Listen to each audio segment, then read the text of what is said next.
Hello friends, welcome to exam B. I am Sushil Ragade, ex manager Reserve Bank of India.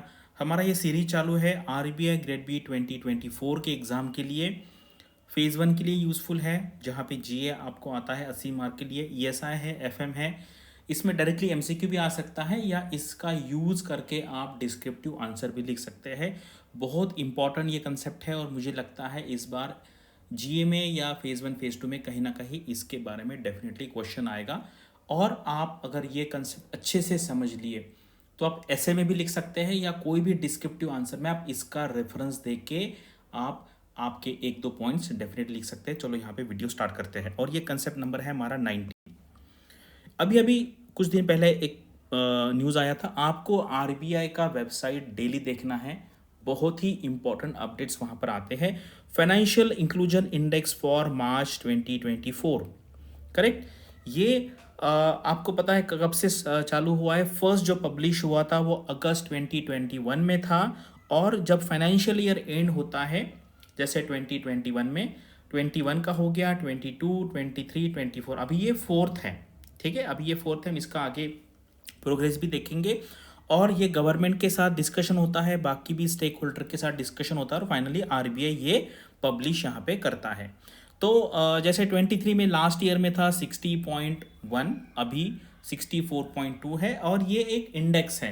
Zero मतलब कुछ भी inclusion नहीं है, उसको हम एक्सक्लूजन कह सकते हैं। और 100 का मतलब होता है कि फाइनेंशियल इंक्लूजन 100% हो गया, सारे लोग फाइनेंशियल इंक्लूडेड है, ऐसा हम कह सकते हैं। ठीक है, ये है इसके बारे में अगर मान लीजिए शॉर्ट नोट आता है तो आपको एटलीस्ट 200 टू 250 वर्ड्स लिखते आना चाहिए। इतना कंटेंट मैं आपको यहाँ पे दे रहा हूँ, उसकी प्रैक्टिस आपको करनी है।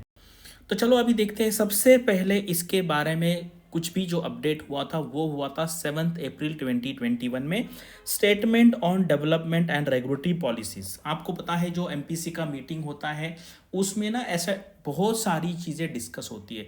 तो फर्स्ट टाइम इसका डिस्कशन हुआ था 7 अप्रैल 2021 में। और ये फाइनेंशियल इंक्लूजन का एक, जैसे अलग अलग पैरामीटर्स उन्होंने डिस्कस किए थे, अलग अलग कंसेप्ट डिस्कस किए थे।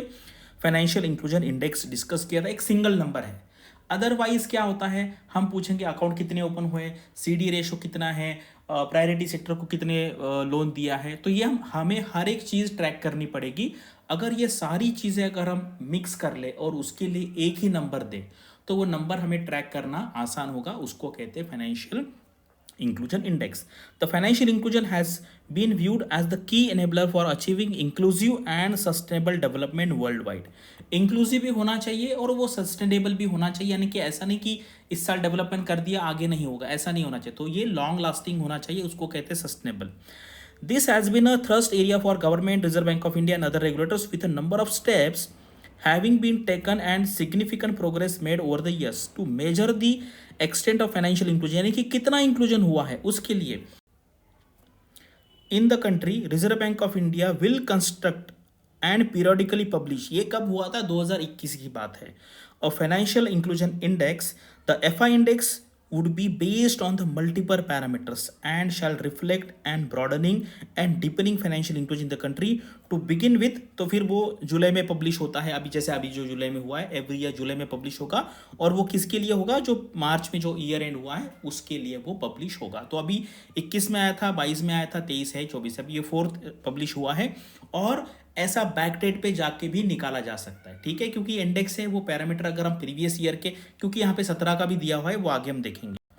चलिए अभी देखो ये है ये। उसके बाद फिर जैसे उस मीटिंग में डिस्कस हुआ, उसके बाद काफ़ी डिटेल में डिस्कशन होने के बाद ये देखो, जैसे जो हमने पिछला वाला पढ़ा था 7 अप्रैल का उन्होंने रेफरेंस दिया है।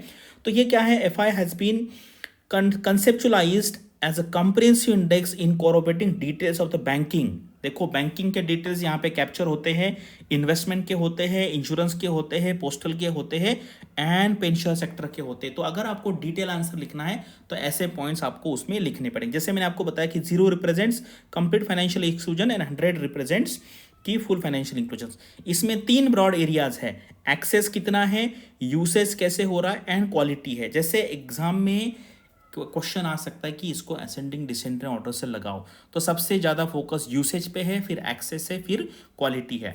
यहाँ पे टोटल 97 इंडिकेटर्स है यहाँ पर, ठीक है। क्वालिटी पैरामीटर्स भी यहाँ पे इंक्लूड किए गए हैं और यहाँ पर फाइनेंशियल लिटरेसी है, कंज्यूमर प्रोटेक्शन है, इनइक्वालिटीज़ है एंड डिफिशियंसीज भी यहाँ पे कैप्चर होती है और इसका कोई बेस ईयर नहीं है, ठीक है। इसलिए मैंने कहा इसका कोई बेस ईयर नहीं है। और जैसे मार्च 21 में जो नंबर उन्होंने लिया था वो 59.3 है, तो उन्होंने पीछे जाके भी उसका कैलकुलेशन किया है 2017 का, उस टाइम पे 43.7 था। उसके बाद FY20 ये 22 वाला है, ये FY22 है 56.4, ये है और ये है। तो अभी आपको पिछला याद रखने की ज़रूरत नहीं है, लेकिन आपको ये लेटेस्ट वाला है ये याद रखना है। अगर आपको डिटेल में कुछ लिखना है तो आप ये भी याद रख सकते कि प्रीवियस 5, 6, 7 ईयर्स में हमने कैसे प्रोग्रेस की, ठीक है। तो इसके बारे में जो कुछ भी मिलता है आरबीआई के वेबसाइट पे, आरबीआई का एनुअल रिपोर्ट हो या फिर उसका मॉनेटरी पॉलिसी कमेटी का कुछ रिपोर्ट हो, तो वो सारा मैंने यहाँ पर आपको दिया है। देखो ये जो है ना, हमने ये जैसे यूसेज का सबसे नंबर 1 है, फिर एक्सेस है, फिर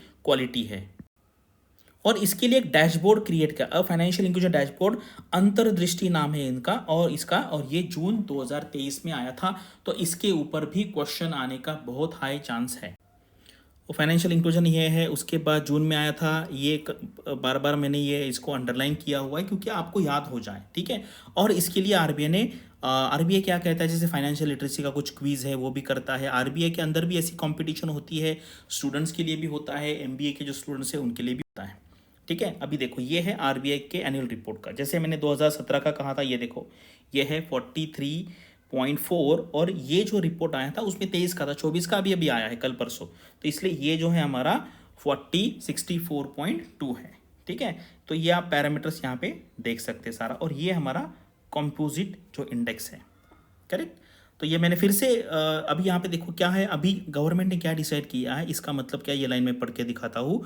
focused on leveraging developments in the fintech space. Leverage यानी कि उसका यूज करके हमें बेनिफिट लेना है, ठीक है। जैसे आपको तो लिवरेज करना, स्टॉक मार्केट में लिवरेज का मतलब क्या है कि जैसे मैंने अगर 1 लाख रुपए मार्केट से उठाया और लोन लिया मान लीजिए, और उसके ऊपर मैंने कुछ फ्यूचर ऑप्शन खरीदा, तो मैंने क्या, मैं लिवरेज कर रहा हूं, यानी कि कम पैसे पे मैं ज़्यादा मार्केट में पोजीशन ले रहा हूं। उसी तरीके से जो फिनटेक में डेवलपमेंट हो रहा है, फिनटेक यानी कि आपका मोबाइल में डेवलपमेंट हो रहा है, अलग अलग टेक्नोलॉजी में डेवलपमेंट हो रहा है, तो उसका यूज करके हमें जो फाइनेंशियल इंक्लूजन है वो यहाँ पे बढ़ाना है, ठीक है। और ये भी आया था, ये क्या है हमारा, ये अंतर्दृष्टि नाम का फाइनेंशियल इंक्लूजन डैशबोर्ड है, ठीक है। कौन कौन से पैरामीटर्स अभी देखो, ये रीजनल लेवल पे, स्टेट लेवल पे, डिस्ट्रिक्ट लेवल पे, नेशनल लेवल पे भी ये सारा ट्रैकिंग होता है। क्रेडिट टू डिपॉजिट रेशो है, क्रेडिट लिंकेजेस टू फार्मर्स है, सेल्फ हेल्प ग्रुप है, credit disbursement to priority sector, progress in the financial literacy program. तो ये जो सारा है, और ये कलर कोडेड हीट मैप, यानी कि वो एक एक पैरामीटर होता है, उसको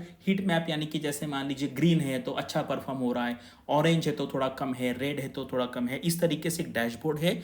इसका यूज करके हम एक ही इमेज में पूरा अलग अलग पैरामीटर्स में किस तरीके से डेवलपमेंट हो रहा है वो देख सकते हैं। तो ये अगर आपने ये लेक्चर का इतना अगर पढ़ लिया है, अच्छे से नोट बना लिया है, तो 200 से 250 वर्ड का आप अगर शॉर्ट नोट एग्जाम में आता है तो आप लिख पाएंगे। और इंटरव्यू में या एमसीक्यू में अगर क्वेश्चन आता है, तो अगर आपने ये क्लास अच्छे से सुन लिया है तो उसके ऊपर कोई भी क्वेश्चन आएगा तो आप अच्छे से उसका आंसर दे पाएंगे, ठीक है। अगर आपको हमारा कोई भी कोर्स ज्वाइन करना है या कोई भी इन्फॉर्मेशन लेना है तो आप यहाँ पे कॉल करके पूछ सकते हैं। ये सारे हमारे रिजल्ट्स है, TY के, टाइम्स ऑफ इंडिया के फ्रंट पेज पे भी हमारा रिजल्ट पब्लिश होता है, क्योंकि ये जेन्युइन हो। आपको और भी कोई क्वेरी है, कोई भी वीडियो चाहिए, अभी मैंने एक 10 बेस्ट जॉब वाला वीडियो बनाया था, काफ़ी अच्छे वहाँ पे कमेंट्स आ रहे हैं, आप कमेंट्स पढ़िए, उससे क्या है आपको पता चलेगा, क्योंकि लोग वहाँ पे उनका एक्सपीरियंस शेयर करते, तो उसका बेनिफिट आपको होगा।